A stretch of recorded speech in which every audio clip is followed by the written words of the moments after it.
let's know what we are going to learn in this lesson. We will learn about difference between hot and cold. Okay, what is hot, what is cold? In our day-to-day life, we come across so many things. Some of them which are hot and some of them which are cold. For example, if I ask you for milk, if I say milk, you'll say it is hot. You'll drink when it is hot. Ice cream, cold. Buttermilk, cold. Isn't it? Tea, hot. Rice, hot. Right?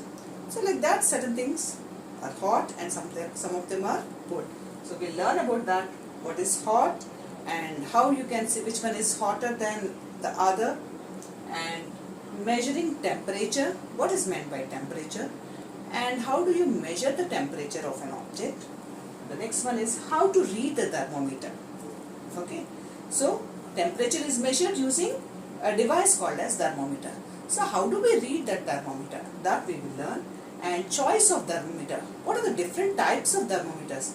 Or all the thermometers, for everything do we use the same thermometer? For in the laboratory, or to measure temperature of the body, or to measure even days maximum and minimum. So do we use the same type of thermometer? The choice of liquid. Next we learn about the choice of liquid in the thermometer. Why it is mercury that is preferred as a liquid in thermometer. Okay, so that we will learn about it, and then we will learn about transfer of heat. What is meant by transfer of heat? That is conduction, convection and radiation methods, and what are the conditions that are required for heat to transfer. If heat has to transfer, what are the things that are required? That we will learn. And also what is meant by conductors and insulators. So all these we will be learning in this lesson. Okay, may not be today, may not be all today, but then we will be learning about all these today. So what are we going to learn? We learn difference between hot and cold.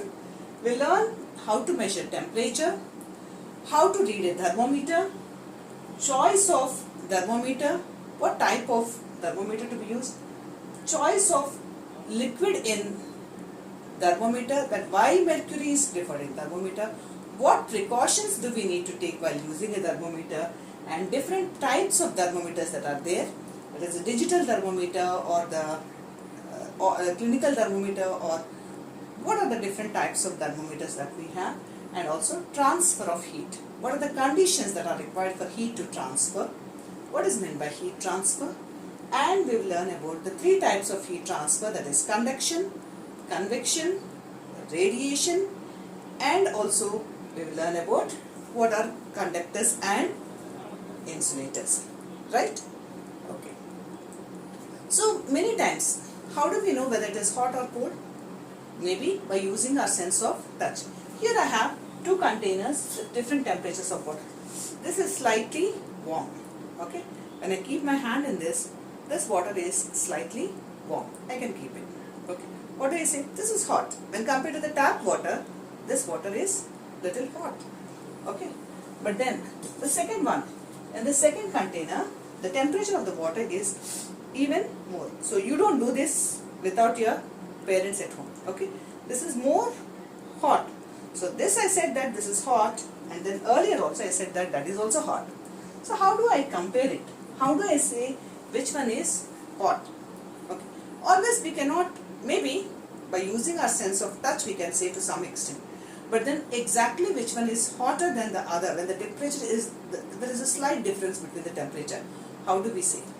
We can tell that only by measuring its temperature. Okay. So temperature is, what is temperature? You have already learned, right? So temperature is nothing but it is the reliable measure of hotness of an object. How hot an object is. So this is the most reliable measure. The reliable measure of the hotness of a particular object is called as its temperature. And this temperature is measured using a device called as thermometer. Okay? And for everything we cannot use the same type of thermometer. For different purposes, there are different types of thermometer. For measuring human body temperature, only a clinical thermometer has to be used. You cannot use a laboratory thermometer. Okay. For measuring the temperature of substance in the laboratory, you cannot use the clinical thermometer that we use to measure our body temperature. Okay. And for measuring the temperature of the maximum, and in weather report you will learn that today's maximum temperature is so and so, when 30 degrees, and then the minimum temperature is 19 degrees. How do we know that? What is the maximum minimum temperature? Can we measure the maximum and minimum temperature using the clinical thermometer or laboratory thermometer? No. There is another type of thermometer called as maximum minimum thermometer, which is used to measure the temperature of the day. Okay, the maximum, which will record only the maximum temperature in 24 hours, and which will record the minimum temperature in that 24 hours. Okay, so we are going to learn about that.